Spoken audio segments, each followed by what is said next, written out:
함께 말씀 보겠습니다. 이 시간 하나님께서 우리에게 주신 말씀 에베소서 3장 14절로 21절까지의 말씀입니다. 이러므로 내가 하늘과 땅에 있는 각 족속에게 이름을 주신 아버지 앞에 무릎을 꿇고 비노니 그의 영광의 풍성함을 따라 그의 성령으로 말미암아 너희 속사람을 능력으로 강건하게 하시오며 믿음으로 말미암아 그리스도께서 너희 마음에 계시게 하시옵고 너희가 사랑 가운데서 뿌리가 박히고 터가 돋아져서 능히 모든 성도와 함께 지식에 넘치는 그리스도의 사랑을 알고 그 너비와 길이와 높이와 깊이가 어떠함을 깨달아 하나님의 모든 충만하신 것으로 너희에게 충만하게 하시기를 구하노라. 우리 가운데서 역사하시는 능력대로 우리가 구하거나 생각하는 모든 것에 더 넘치도록 능히 하실 이에게 교회 안에서와 그리스도 예수 안에서 영광이 대대로 영원 무궁하기를 원하노라. 아멘. 제가 한 5, 6년 전에 인도네시아를 갔다 왔습니다. 우리 감리교회에서 이제 선교사 훈련을 받고 이제 마지막 임명을 받기 전에 그 현장을 한 일주일 또는 2일 동안 훈련하는데 갑자기 이 소자가 병이 나가지고 제가 대신 갔다 온 적이 있습니다. 근데 공항에서 탁 내리니까 탁 느낌이 난 여기서 죽어도 못 살겠다. 그 습기를 먹으면 열기가 그냥 몰려오니까 야 여기서 정말 못 살겠다 이런 생각했던 적이 있는데 지금 우리나라가 그런 기후로 점점 변화되고 있는 것 같아요. 참 보면 자연이라는 것은 인간이 순응해야지 자연은 정복의 대상이 아닌 것 같습니다. 우리 마음대로 인간이 아무리 노력하더라도 자연이 회복은 뭔가 순리에 의해서 녹도되고 변하는 거지 인간의 힘이 사실은 극히 미미하다는 것을 사실이 깨닫습니다. 또한 그런데 자연들한테 이 자연을 창조하신 하나님께 참 그분을 경외하고 그분에게 순종하는 게 참된 인간의 이치라고 생각합니다. 오늘 말씀은 사도 바울 선생님이 교회를 위해서 또 교우들을 위해서 드리는 중보기도의 내용이고 역사적으로는 이 중보기도의 내용이 참 인간이 하나님이 인간을 어떻게 구원하시는지를 보여주는 것을 담은 하나의 신앙의 정수다라고 판단되는 그런 말씀이기도 합니다. 그래서 오늘 이 말씀을 성령님 안에서 우리가 함께 나누는데 은혜가 여러분에게 충만하기를 기원합니다. 내가 하늘과 땅에 있는 각 족속에게 이름을 주신 아버지께 창세기가 연상됩니다. 하나님이 천지를 창조하시고 각각 이름을 붙여주시고 사람들에게 이름을 붙이라고 했던 것, 이름을 주신 분이라는 것은 곧 창조주시라는 겁니다. 우리는 기도를 창조주 하나님 아버지 앞에 우리는 드리는 것이 전통적인 방식입니다. 물론 때로는 성령님 오시옵소서 라고 기도해도 잘못된 것은 아닙니다. 성령님도 하나님이기 때문에 또 예수님도 하나님의 아들이요 곧 하나님이시기 때문에 예수님께 기도하는 것도 잘못된 것은 아닙니다. 그러나 그 깊이에 있어서는 우리가 성령님께 기도하든 예수 그리스도께 기도하든 사실은 그 안에는 결국은 성부 하나님 아버지 우리를 만물을 창조하시고 주관하시고 모든 것을 온전케 하시는 하나님 아버지께 결국 기도하는 것이 모든 곳에 달려있다고 말합니다. 이런 하나님 앞에 사도 바울이 중보기도를 드립니다. 정말 사랑하는 성도들, 교회들을 위해서 기도드립니다. 그것은 바로 성령님이 임하게 하옵소서. 성령님이 하나님이 성령님을 거두어 가신다면 다시 이전으로 돌아가거나 이전보다 더 못되게 들어갈 수 있으니 하나님 능력으로 성령을 부어주시옵소서. 그래서 영광의 풍성을 따라 그 성령으로 말미암아 너희 속사람을 능력으로 강건하게 하시고 성령을 불어넣어 주시옵소서. 성령을 임재케 하옵소서. 저도 요새 부모님 또는 주변 사람들 위해서 기도하다가 깨달은 것이 그래 이것저것이 아니라 성령님께서만 함께 해주옵소서. 성령님 안에서 이 사람이 생각하고 이 사람이 하나님 행동하게 하옵소서. 성령님 안에서 정말 온갖 성령님이 너와 함께 한다는 것을 깨닫게만 해주옵소서 라고 기도하기 시작하기도 했습니다. 성령님이 떠나가면 우리는 사막의 상태로 돌아갈 수밖에 없기 때문입니다. 그래서 성령님의 역할이 중요한데 성령님의 가장 큰 역할을 너희 속사람을 능력으로 강건하게 하시고 라는 말을 쓰십니다. 성령님이 하시는 일, 우리는 먼저 은사를 얘기하지만 가장 중요한 것은 우리의 속사람, 우리의 마음을 강건하게 하십니다. 사실 인간 중에서 가장 중요한 것은 인간의 중심인 마음입니다. 잠언도 우리를 지킬 만한 것보다 네 마음을 지켜라.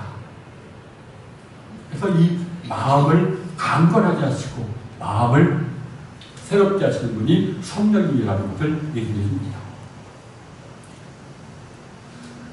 사실 이 마음이 강건하다는 것은 마음이 상처를 받거나 얼룩지지 않는다는 것을 말합니다. 근데 우리의 마음은 왜 상처를 받거나 왜 부패하거나 왜 어두워집니까? 그걸 성경은 악한 영의 유혹에 넘어갈 때 마음 안에 나쁜 관습이 새겨지고 그걸 통해서 또다시 악한 영이 인간의 마음을 혼돈하게 만들고 병들게 만든다라고 말합니다. 그래서 마음을 건강하게 강건하게 만든다는 것은 마음을 정화시킨다는 것을 말합니다. 마음을 청결하게 만든다는 것. 예수님도 마음이 청결한 자가 복이 있다. 왜? 그들이 하나님을 볼 것이며 우리는 하나님을 보도록 창조되어 존재인데 이 마음이 어두워지니까 마음의 상처가 깊으니까 하나님이 옆에 계셔도 알지 못하게 하십니다. 마음이 청결한 것보다 소중한 복은 없다라고 말합니다. 마음이 강건하게 만든다는 거나 마음이 청결하다는 거나 똑같은 말입니다. 마음이 청결하기 위해서는 결국은 우리가 우리 자신의 마음을 먼저 인식해야 됩니다.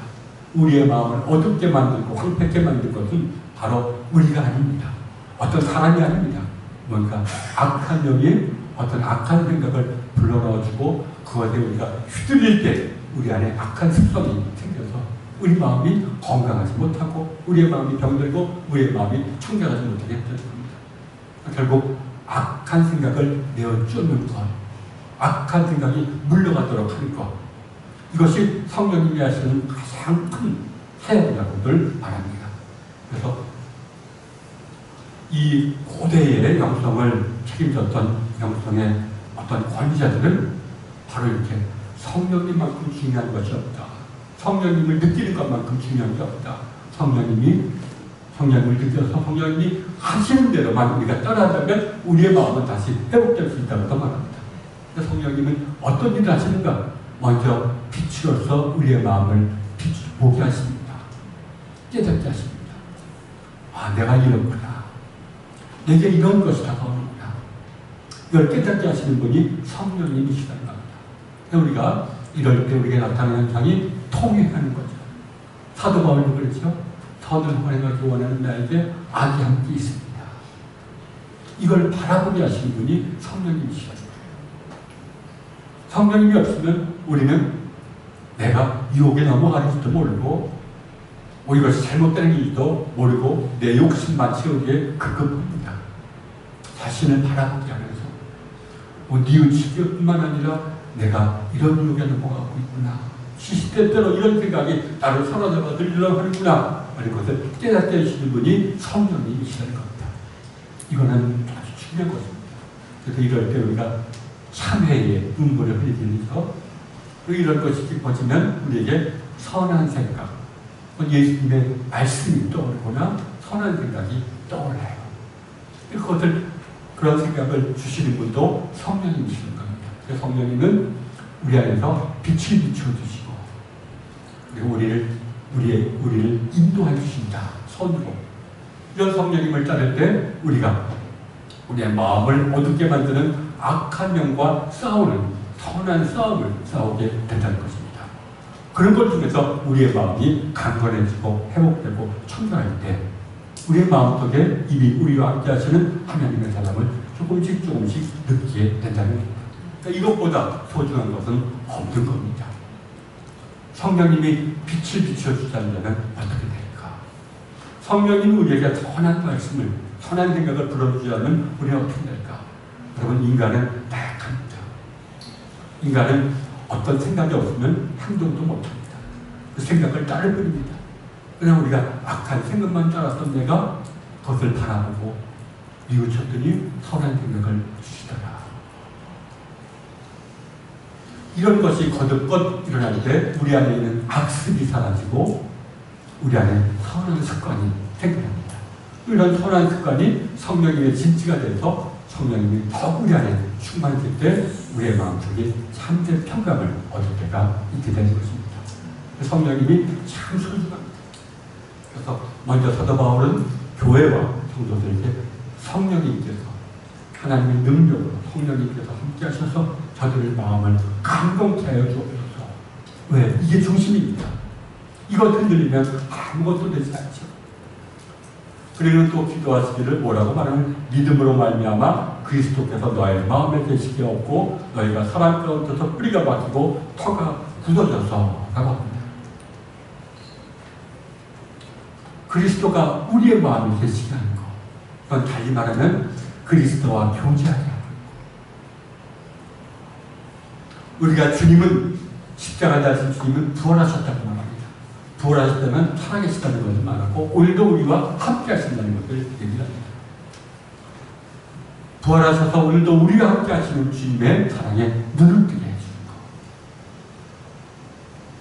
그래서 참 성령님의 역할은 우리의 마음을 깨끗이 하게 해줄 때, 우리의 마음을 청결하게 해줄 때 우리의 마음으로 하여금 우리 안에 계신 또 우리 곁에 계시는 주님에 대해서 느끼게 해준다는 겁니다. 주님을 느끼기 시작할 때 우리에게 주어지는 것이 뭡니까? 이게 바로 주님을 신뢰하는 믿음이 주어지는 거예요.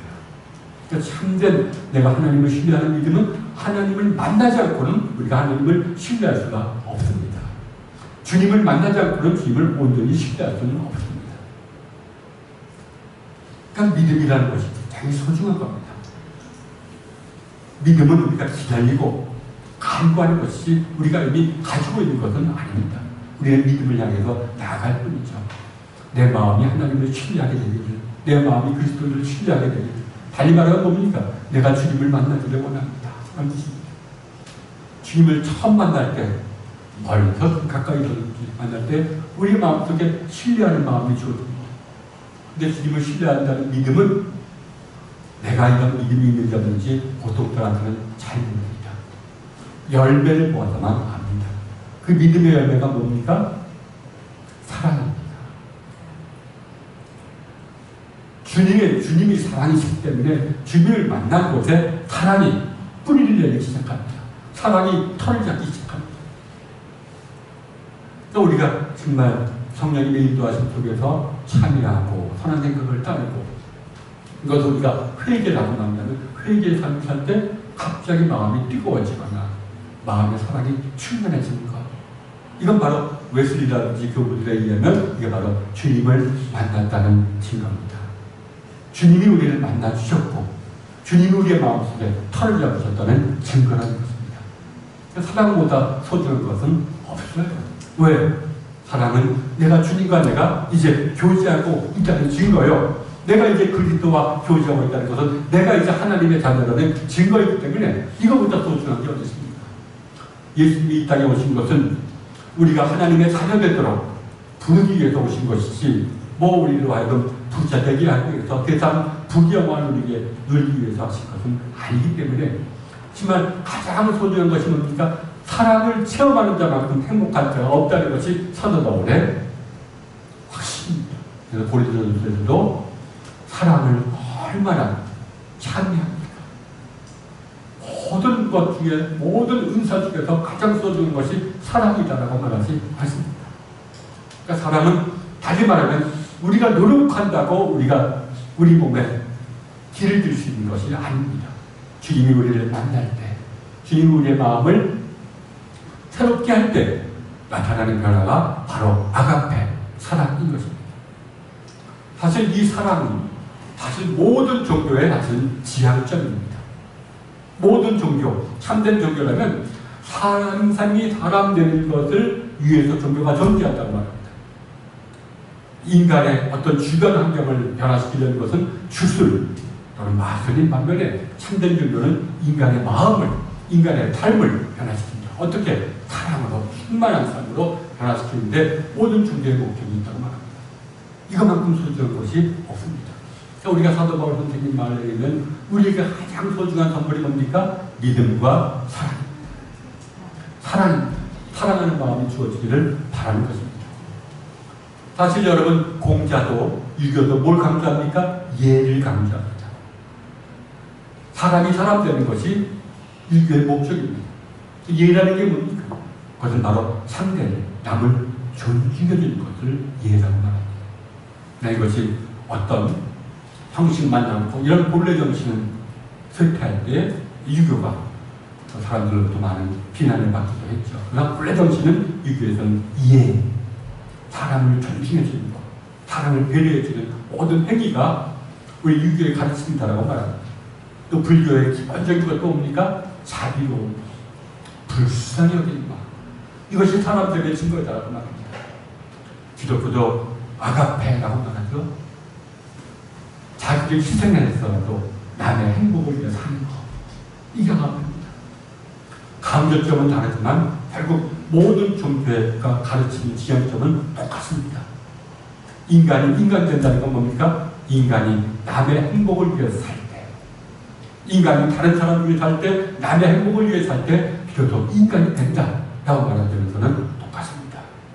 우리 기독교에서는 이것이 예수님에 의해서 이루어지고 예수님을 만날 때 이것이 이루어진다고 하는 것이 조금 다른 분이실 지향점은 거의 비슷합니다. 제가 그 인도네시아 갔을 때, 인도네시아가 참 옛날 네덜란드의 식민 지배를 받았을 때는 전 교인이 다 기독교인입니다. 곳곳 마을마다 교회가 다 세워졌습니다. 근데 이제 강압에 의해서 기독교인이 된 거죠. 근데 이제 식민지 통치가 끝나가니까 그 교회 사람들이 불을 지르고 무너뜨리고 이렇게 했습니다. 믿고 싶어서 믿었던 게 아니라 강제적으로 믿었는데 이제 해방과 함께 너희 서양 사람들의 종교가 안 믿겠다 하고 이슬람을 받아들여서 교회를 바꾸시고 또 선교사들을, 목회자들을 죽이기까지 했습니다. 그런 죽임을 당한 사람 가운데 한 사람이 목사님이 있었어요. 폭도들에 의해서 그냥 교회 와서 하고 죽였는데 그래도 성도들의 도움으로 그 아들과 처는 무사히 네덜란드로 돌아간대요. 근데 그곳에서 기도하는 중에 갑자기 너 다시 인도네시아로 가라 그런 음성을 들었대요. 그래서 신학을 공부하고 목사인데 다시금 인도네시아로 이제 간 사람이 있습니다. 그분을 제가 만났어요.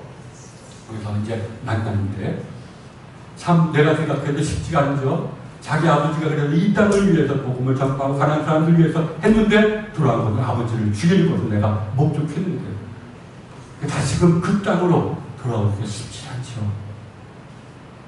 목사님, 물어봤어요. 이 사람들 믿지 않습니까? 때로는 믿대요. 때로는 저주하고 싶대요. 근데 목사님이 내 말 믿을는지 모르겠지만 그 사람들을 미워하면 몸이 아파오기 시작한대요. 내가 여기서 왜 아픈가 했더니 미워하기만 하면 내 몸에 이상이 되고 아프다는 거예요. 자기가 그것을 깨달았답니다. 하나님이 나를 사랑하십니다. 내가 사랑을 저버릴 때 내 몸에 고통을 주어서 다시금 악한 생각에 빠지지 않고 사랑을 위해서 살게 해주시는구나. 근데 그 말을 듣고 참 이분이 하나님이 사랑하십니다. 왜냐하면 우리 기독교 영성 가운데 하나님이 하시는 큰 일 가운데 하나가 인간이 잘못된 길을 걸어갈 때 때로는 아픔을 주십니다.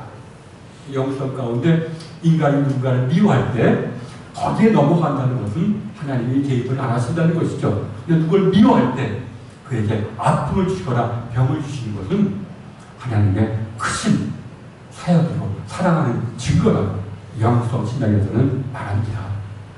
그 제가 그런 얘기도 해줬습니다. 그분이 아무튼 모두 처음 잘 알았듯이. 근데 돌아와 생각하니까 과연 나는 그럴 수 있을까? 그렇죠? 그래도 그분을 잘 이겨내고 그래서 다시금 그 사람들을 위해서 사역하는 모습 볼 때 참 존경스러웠습니다.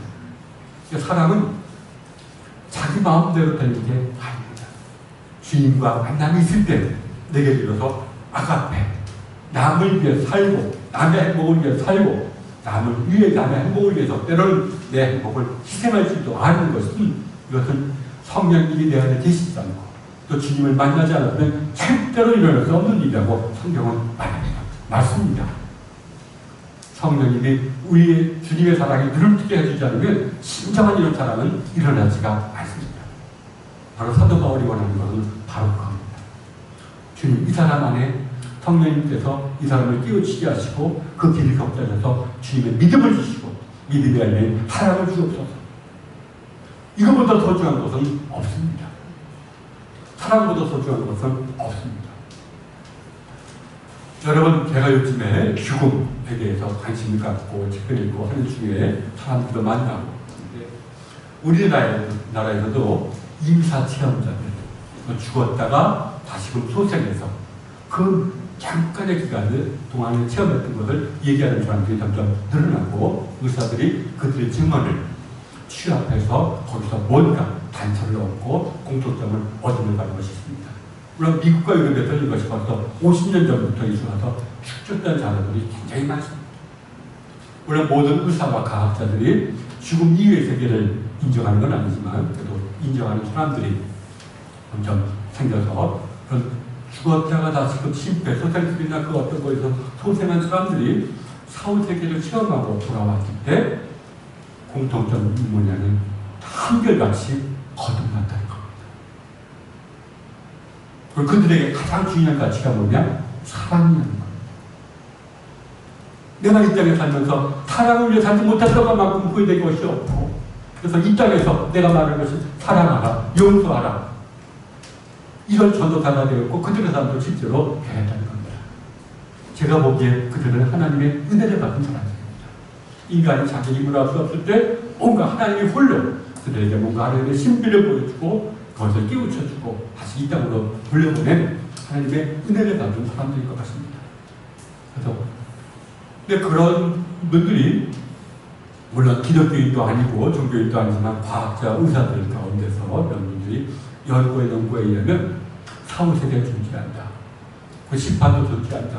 근데 그 심판의 기준은 바로 뭐냐? 사랑이다. 이런 점에서 성경하고 똑같습니다. 예수님도 심판의 기준을 사랑이라고 얘기하지 않습니까? 사랑을 행하지 않은 것에 대해서 내가 책임을 묻겠다라고 말하지 않습니다. 또 요한도 마찬가지로 사랑만이 두려움을, 형벌에 대한 심판에 대한 두려움을 내어주었다. 심판에 대한 두려움을 내어주었다는 것은 내가 이제 심판을 넉넉히 담대하게 받아줄 수 있다는 것을 말합니다. 근데 어떻게?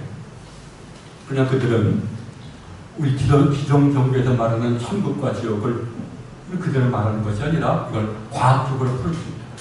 사람이 죽으면 사람은 이제 기존의 몸은 소멸되지만 새로운 몸을 갖게 되는데 그걸 갖다가 영, 감성체 또는 의식체 여러 가지 이름을 부릅니다. 의식이 가지는 몸, 인간의 지성과 감성과 의식이 지니게 되는 몸 이것은 살아남는다는 겁니다.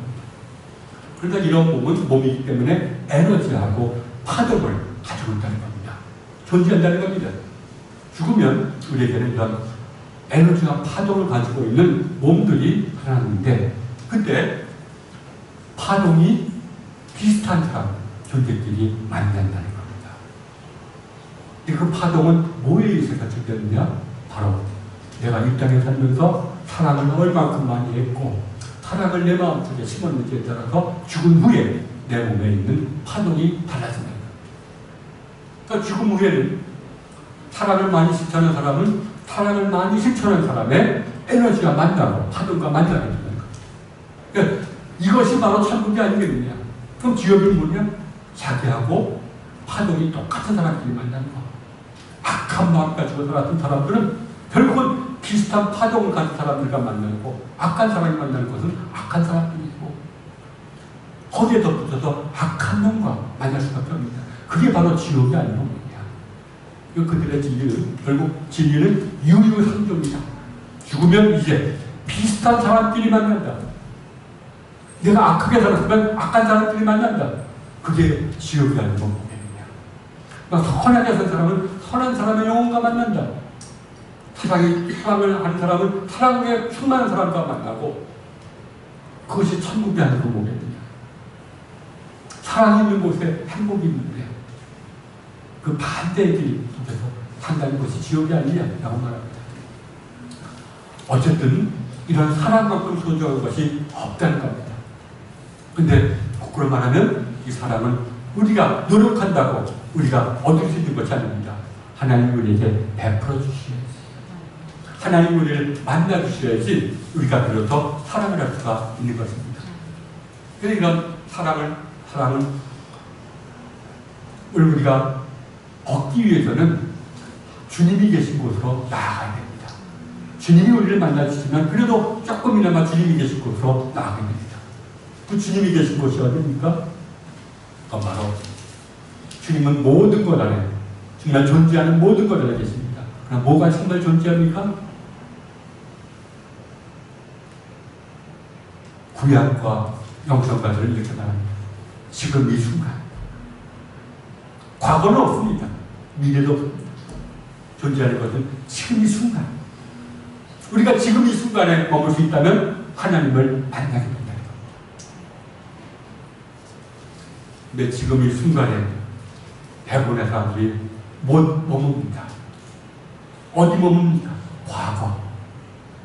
그것 때문에 분노, 우울해하고, 또 미래, 염려하고, 아직 있지도 않은 것, 없어진 것, 거기에 우리가 되어서 있기 때문에 지금 이 순간에 머물지 못하기 때문에 온 우주에 계신 주님을 우리가 믿지 못한다고 합니다.